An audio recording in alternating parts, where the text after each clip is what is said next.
दोस्तों तसव्वुर करो कि कोई तुम्हारी तजलील कर रहा है, कोई तुम्हें मुश्तइल करने की कोशिश कर रहा है, या जिंदगी तुम्हारे सामने कोई बहुत बड़ा मसला खड़ा कर देती है, तो तुम्हारा पहला रद्द अमल क्या होता है? गुस्सा, चीखना या फौरन जवाब देना?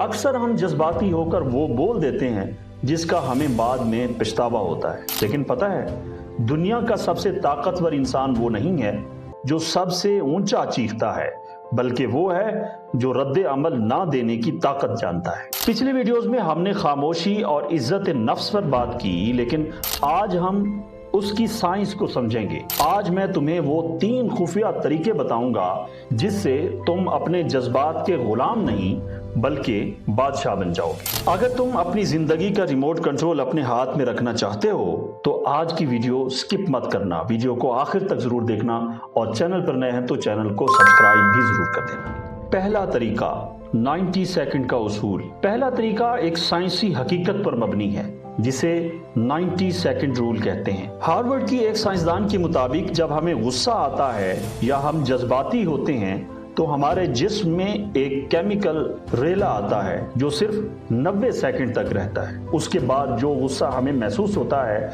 वो इस केमिकल की वजह से नहीं बल्कि हमारी अपनी सोच की वजह से होता है। अगली बार जब कोई तुम्हें ट्रिगर करे तो बस 90 सेकंड तक गिनती गिनो या खामोश हो जाओ। जैसे ही वो केमिकल तुम्हारे खून से साफ होगा, तुम्हारा दिमाग मंतकी तौर पर सोचने के काबिल हो जाएगा। जब तुम फौरन रिएक्ट नहीं करते तो तुम सामने वाले के बिछाए हुए जाल से बाहर निकल आते हो। तुम्हारी खामोशी उसे ये बताती है कि तुम्हारे जज्बात इतने सस्ते नहीं हैं कि कोई भी आकर इन्हें छेड़ दे। दूसरा तरीका, मुबस्सिर बने, मद्दे मुकाबिल नहीं। Be the observer not the participant. दूसरा तरीका यह है कि मंजर से अलग होना सीखो। नफ्सियात में इसे कॉग्निटिव डिफ्यूजन कहते हैं। जब कोई तुम्हारी बेइज्जती करे तो उसे एक फिल्म के मंजर की तरह देखो। ये सोचो कि ओह, ये शख्स इस वक्त गुस्से में है और मुझे मुश्तइल करने की कोशिश कर रहा है।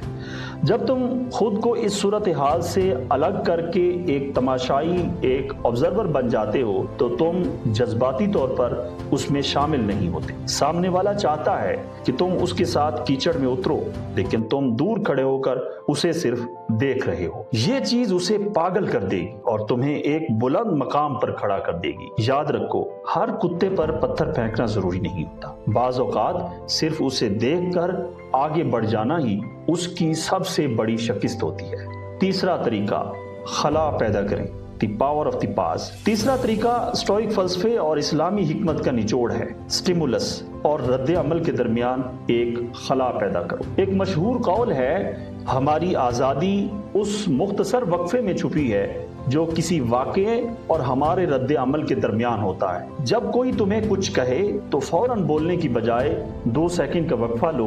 ये 2 सेकंड का सुकूत तुम्हारी शख्सियत में वो हैबत पैदा कर देगा जो हजारों अल्फाज नहीं कर सकते। ये वक्फा तुम्हें इंतखाब करने का मौका देता है कि तुम्हें शराफत दिखानी है या खामोशी। जब तुम अपनी मर्जी से जवाब चुनते हो तो तुम एक ताकतवर इंसान होते हो, लेकिन जब तुम जज्बात में बहकर बोलते हो तो तुम सिर्फ एक कठपुतली होते हो। तो दोस्तों, खुद पर काबू पाना ही असल बादशाही है। दुनिया तुम्हें गिराने की कोशिश करेगी, लेकिन तुम्हारा सुकून तुम्हारी ढाल है। रद्द अमल ना देना कमजोरी नहीं है बल्कि ताकत की आखिरी हद है। अगर तुम आज से अपने जज्बात का कंट्रोल अपने हाथ में लेने के लिए तैयार हो तो कमेंट में वही हमारा मखसूस आज़म दोहराएं और लिखें, I am the master of my emotions. पिछली वीडियोस की तरह मुझे देखना है कि कितने लोग इस ज़हनी तरबियत के सफर में मेरे साथ हैं। उम्मीद है आपको ये वीडियो पसंद आई होगी, और अगर ये वीडियो पसंद आई है तो इसे उस शख्स के साथ जरूर शेयर करना जो बहुत जल्दी गुस्सा कर जाता है, और वीडियो को लाइक भी कर देना। कमेंट में अपनी राय का इजहार जरूर करना। तो मिलते हैं अगली वीडियो में, तब तक के लिए खुदा हाफिज।